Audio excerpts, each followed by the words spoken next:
brend giyimiyle. Musa, bu giyim təzürlə hansı saç düzümlə eləyim? Vüsal stili. Vüsal stili. Səni xoş gəlmişsən Musa. Sağ ol. Sən nə şirinsən, nə tərsən? Yaxşı. Harda izləyirdin məni? TikTok'ta. TikTok. Hardan gəlmişsən sən? Masallıdan. Masallıdan. Vüsal əmi də Masallıdandır, bilirsən? Bütün Masallımızı salamlayaq. Sən də salamla bizə. Bütün Masallımızı salamlayırıq. Canımızı, o cümlədən bütün Azərbaycan xalqını salamlayırıq inşallah. Dünya Azərbaycanlılarını salamlayıram əziz dostlar. Hər vaxtınız xeyir olsun. Bu şirin bala brend giyimlə gəlib mənim yanıma gecə gündüz əziz dostlar. Videolarıma baxır. TikTok, Instagram, YouTube səhifəmə baxır. Valideynlə deyib ki, atasına apar mənim Vüsal əmin yanına. Hə Musa? Nətərdir işlər? Yaxşı. Sənin neçə yaşın var? 7. 7. Bir dənə baxım. O, idamızda açqın.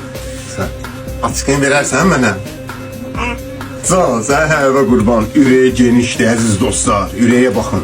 Sənin saçını bir dənə Vüsal əmi. Vüsal istili işləyirəm əziz dostlar. Musa balamızın saçını bir dənə Vüsal istili işləyirəm. Masallıya yola saldıq inşallah. Musa. Gözəl bala, başlayaq inşallah. Başlayaq. Allah, Məhəmməd, ya Əli. Parmağı birleyen işi iş kimi, verdiği kölgeler yaddaşta kalan. Bütün Azerbaycan tanıyır onu. Ləqəbi var Bərbər Vüsal Xırdala.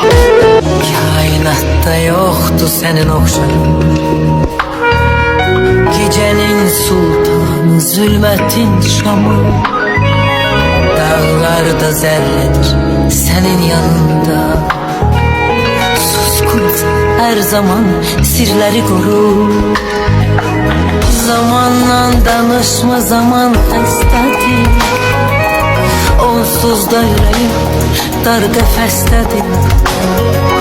Zamanla danışma, zaman xəstədir. Onsuz da yüreğim dar qəfəsdədir. Qərib səmalarda qarşıla məni. Yeter ki sen beni qarşıla məni. Garip semalarda karşıla beni. Yeter ki sen beni karşıla beni. Kaybetsem bile her şeyi, bu aşkı yırtar giderim. Sinsice olmaz gidişim, kapıyı çarpar giderim. Sana yazdığım şarkıyı sazından söker giderim.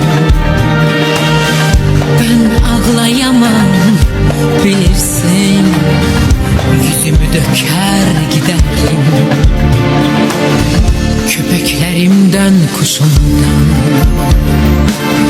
yavrumdan cayar giderim. Senden aldığım ne varsa